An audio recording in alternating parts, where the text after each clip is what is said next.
G'day, welcome back to the ranch. Got a bit to get on with today. It's a brand new day, lots of adventure ahead. The DO35 turned up in the post this week, so I've got to mount that. I've got to get the holes drilled for the mounting brackets on the hitch plate, and cut the hitch plate as well. Probably get that tacked off on the drawbar, hopefully.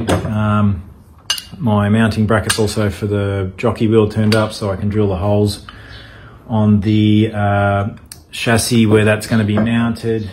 It's a little cross member I'm going to put in the front. I think I showed you that already. I'll get that tacked off as well once I've done that. And then I've got a couple of fish plates, 10mm thick Gale, 100mm wide, bent at that 15-degree angle for the A-frame chassis join area. So I'm going to drill some holes in that as well, hopefully, that I can use as weld points on the chassis for a bit more strength. That's fairly chunky. Hopefully that'll give it enough strength in that spot, as well as a couple of gussets and other things that got to go in there. And then the rest of the day, and probably tomorrow as well, I'll just be setting out the perimeter of the frame, getting it tacked up and welded, hopefully getting it square and level and true and beautiful for the walls to sit on later on, and the floor to go on, obviously. And that's ahead of a structural welder, certified welder, coming hopefully this week to do all the main welds on the frame for me. It's pretty exciting. By next weekend I could have fully welded up and ready to roll, ready to paint and do all the other things I need to do to it, put the floor on and so on. Anyway, enough chat, we'll get on with it.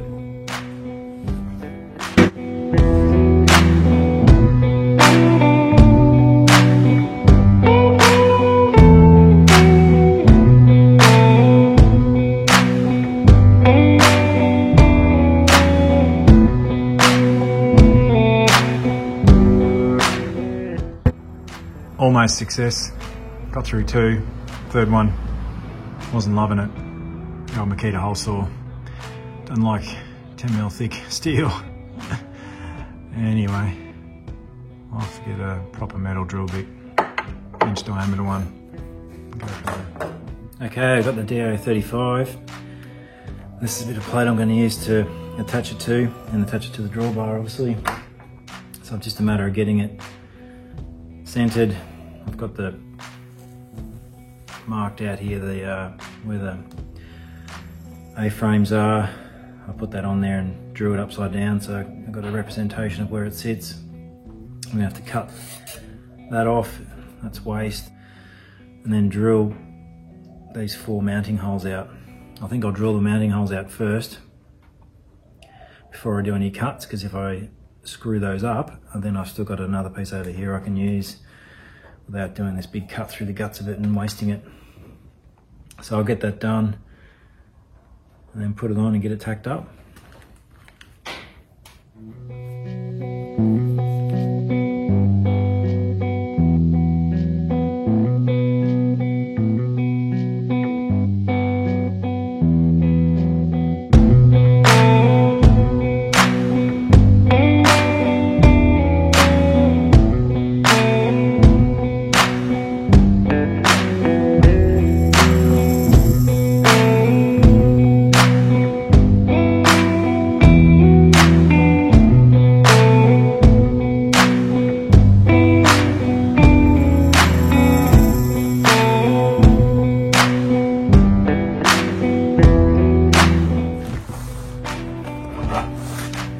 Success, kind of.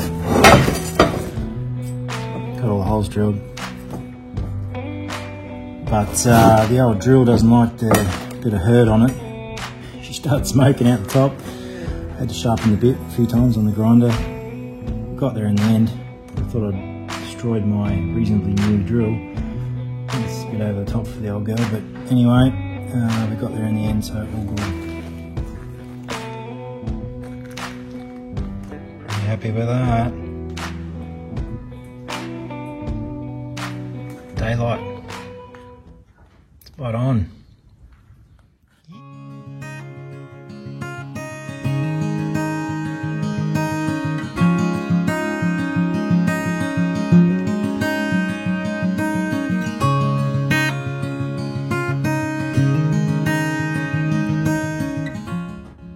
Looking good. Just going to put some tack welds on either end, on the edges here, to hold it in place. Get some decent structural welds all the way along when the dude turns up.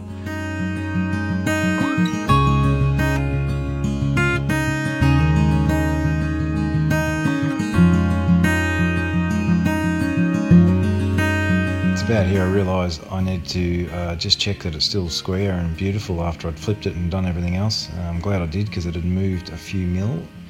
So there I just did a bit of a tightening on the strap and it got it back into perfect, and I was able to tack weld it off. Now time to move on to the rest of the perimeter of the trailer and get it all squared up and good, and then start welding off the frame.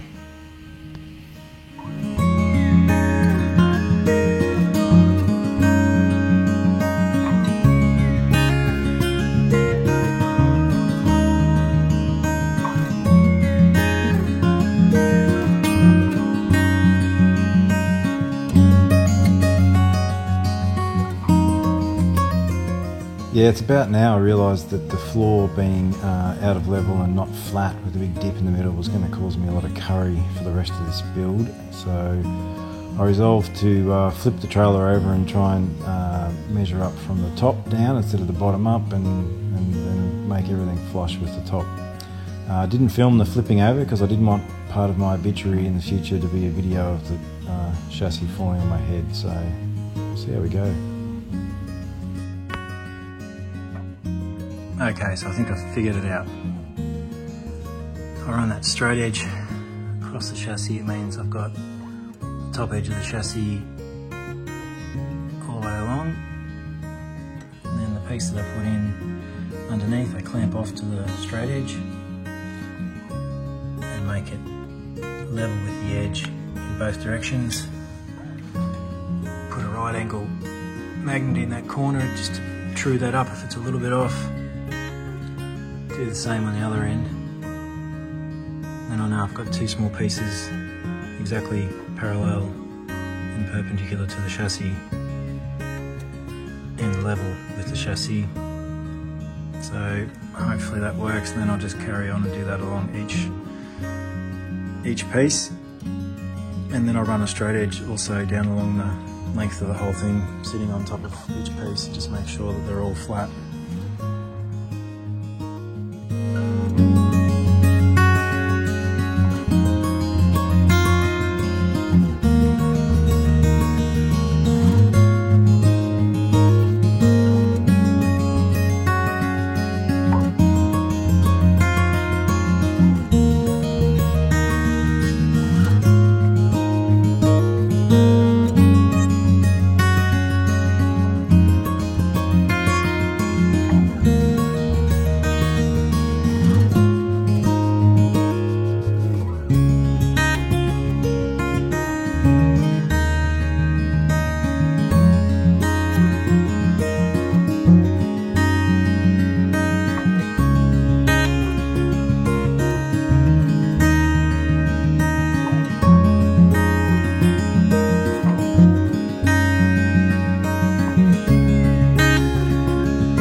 okay. We've made some progress. Managed to get the whole frame outside done, which is great.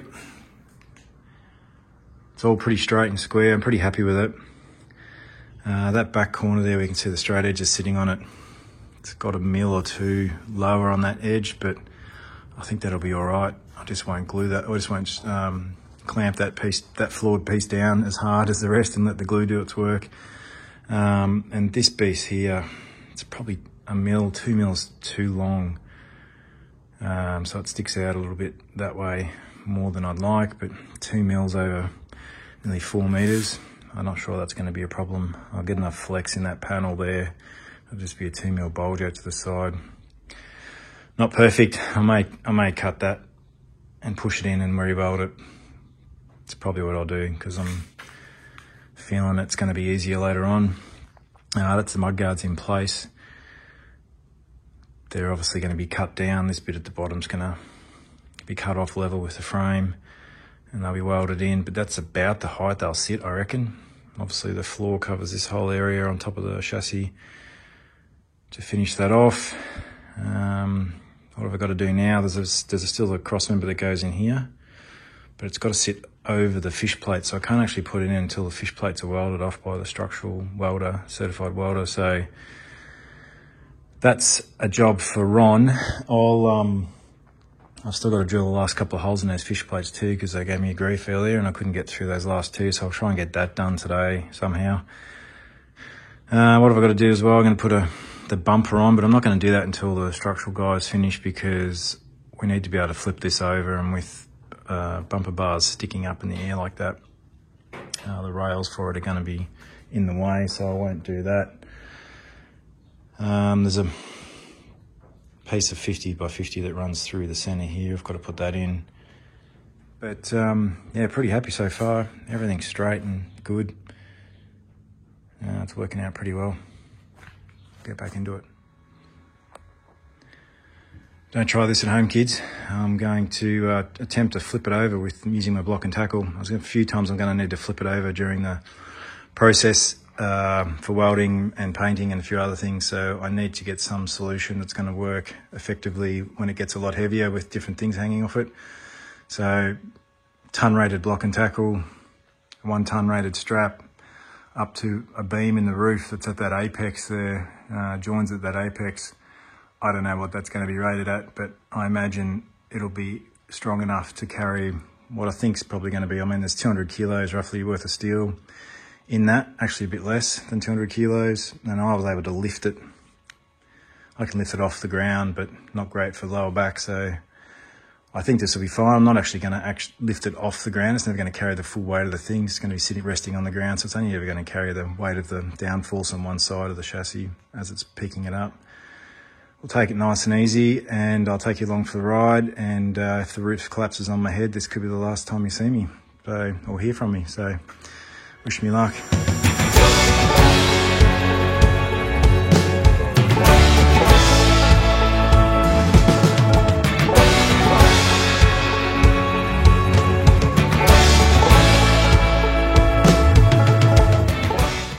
Well, I'll let you be the judge of whether that was safe or not. Bit of sliding action towards the shins, and welder nearly copped it as well. But we got there in the end, no broken bones, and the chassis still intact, so job done, I say.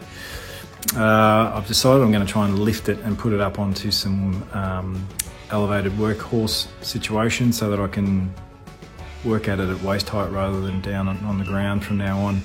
It'll assist with the welder doing that as well. You can get 90% of all the welds done on that weight when it's upside down.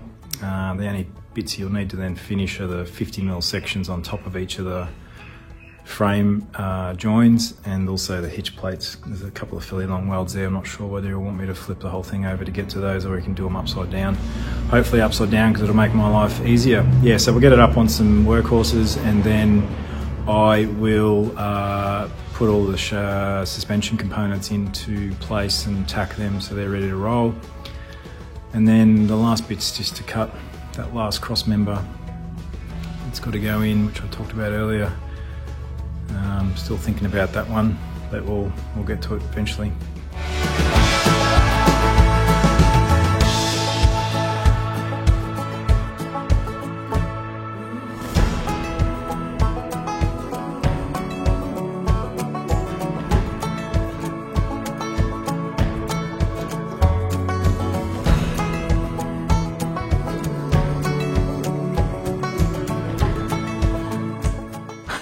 Pretty happy with that.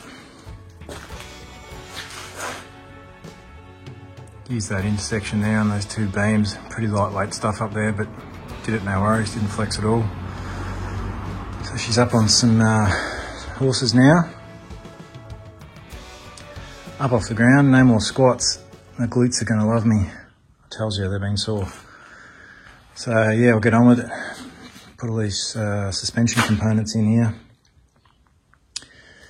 and here, and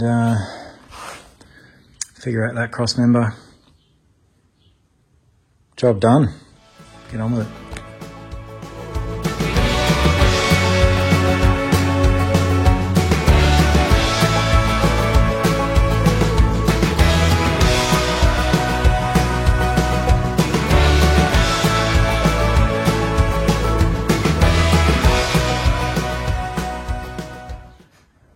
I think we'll call it a day there.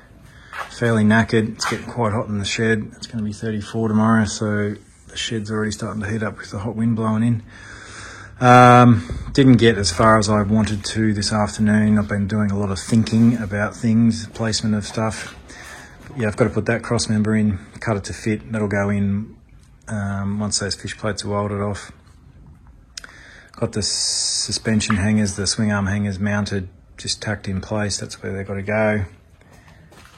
Got the shocker hangers just clamped off there.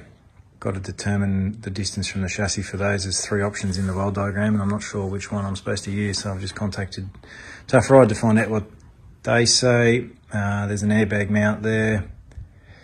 Just clamped off at the moment. Again, I'll wait for Tough Ride before I tack that off, but that's all pretty close to done.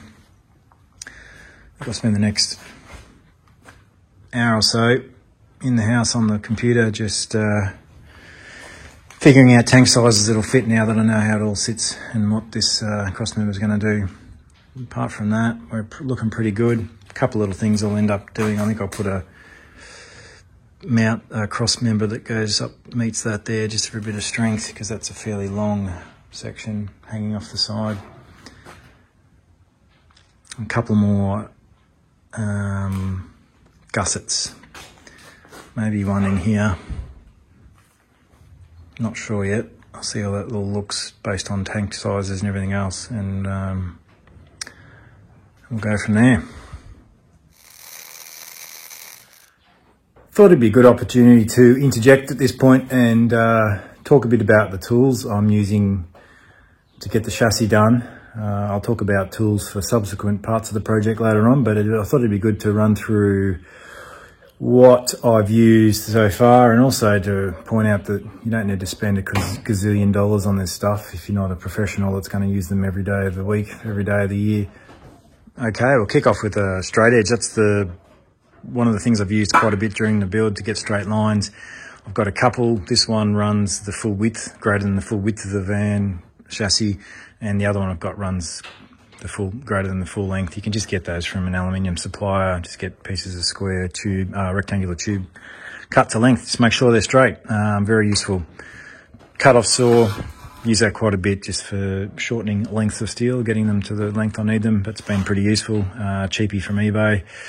Vacuum cleaner, it's a good idea just to keep the floor clean, otherwise you get covered in shit. But that's just a cheapie again from eBay, from Bunnings. But it does the job. I run Makita gear, so the cordless kit. I've got lots of different things, but the two that I've used a bit on this are the impact driver and the drill. The drill's been useful for cleaning up welds with the wire brush attachment. Lots of different clamps. These ones I probably think have been the most useful. They're quick grip ones where you just pull the handle up to get it closed. I have melted a few of the ends with the welder, so it's probably better to use steel ones, but they've been good. These are another one that's coming. These have come in quite handy. They're a vice grip type thing, specifically made for welding. I think been very useful as well. Safety gear, yeah, pretty important, as you'd expect. I do want my eyes and ears to function when I build this caravan, so I can actually use it. So I always put that gear on without fail. Probably a full face mask. If I had my time over, I did have a grinding disc explode into my face at one point. No injury, but could have been, I guess. All the different measuring bits. I would recommend a magnetic tipped tape measure. It's good for butting up to chassis and it holds its place. Just a standard builder's ruler, quite useful at times. This has probably been the most used, constantly trying to find that perpendicular, the right angle. Good for drawing up, good for checking things before you hit it with a welder. Very useful. And again, similarly, one that's adjustable to get different angles. You would have seen that on A-frames and other things. That's been really useful. That was just an eBay cheapie. Builder square for the bigger stuff in the chassis. It's good to get a square over a bigger distance rather than relying on a short distance with that one. Markup tools, I find the Sharpie's been quite good, as long as the surface that you're drawing on is not covered in oil or something. They've been quite good. Obviously builder's pencil, useful as well. Lots of things for gripping and cutting, so side cutters use occasionally. I've got welding pliers there for cutting wire and cleaning tips and doing other stuff. I was using the pointy nose for the same. Multi grips to hold things that you don't want to hold when you're welding, that are too small, and you'll burn you into the fingers if you don't, so they've been quite useful. Yeah, different types of wire brush. There's one in the drill, but also that one fits off into smaller places, and then just one that you use in handheld one. Good for cleaning up welds. Lots of different knockometers. One for serious hurt, one made out of rubber for nudging things along softly, and then one just for standard use. Drill, I've spent a bit of money on that. It's actually, I use it for other projects. This is really good bit of kit. Laser and lights and really good vice grip and other stuff. I've just got that loose. It's done the job. You would have seen a bit of that already, I think. Working fluid for the drill would have saved the first few tips that are ruined if I'd been using that. Very important. Gloves obviously goes with the safety gear. You can see the fingertips are already knackered on these, which means I probably wouldn't have fingertips left if I wasn't wearing them, grinding and so on. Good for welding, protect your forearms. Ratchet straps I've used a few times during the build. That's a pretty heavy duty one. I think it's a good idea to get a hold of that. Some block and tackle, if you've got somewhere to mount that in the shed that can give you a bit of lifting oomph. It's come in handy quite a few times for flipping chassis. A couple of different grinders. These are just cheapies. I've got one with the grinding disc on it, one with the cutting disc on it, so I don't have to keep changing them over, but you know, sort of $40 or something at Bunnings, cheap and cheerful. And my trusty welder, it's just a gasless MIG. We can put gas on it, but I'll just use it gasless with gasless wire. I've got it cranked to full amps and wire speed right up to be able to do the work we're doing here. But given I'm not doing any of the structural welds, this has just been really good for the little add-on bits that you need to do here and there. I've had that for 5 years. Never let me down. It's fantastic. I think they're like $400 or something. Welding mask, important. Auto darkening makes life a lot easier, so it goes dark when the MIG starts, which is great. You can get a variety of leads going on, and you've got a variety of power points around the place. I've been using this one a lot for the bench work, and probably last but definitely not least, and something I use every single day, is the actual bench itself. I've got one that I built.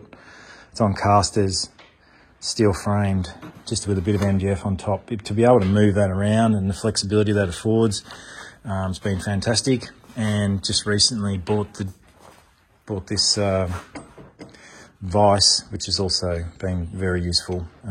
This one rotates. It's got an anvil on top of it. It rotates and does all sorts of weird angles and spins that way and that way. It's come in very useful. So yeah, that's probably it. Hopefully you found that useful. Don't need to spend the earth to get the gear to be able to do one of these jobs. Obviously, getting a guy to come in and do the welding has saved me on buying a proper welder. But everything else, pretty much standard gear that you'd have around a shed and interchangeable with different brands and models and quality. But yeah, we'll get back to it. Cannot for the life of me find the tape measure. My God, if you see it, can you let me know? Because it just disappeared into thin air. I was using it and then now it's gone. It's my favourite because it's got a magnetic tip. Oh man, I just want to get these tanks measured, but I can't find it anywhere.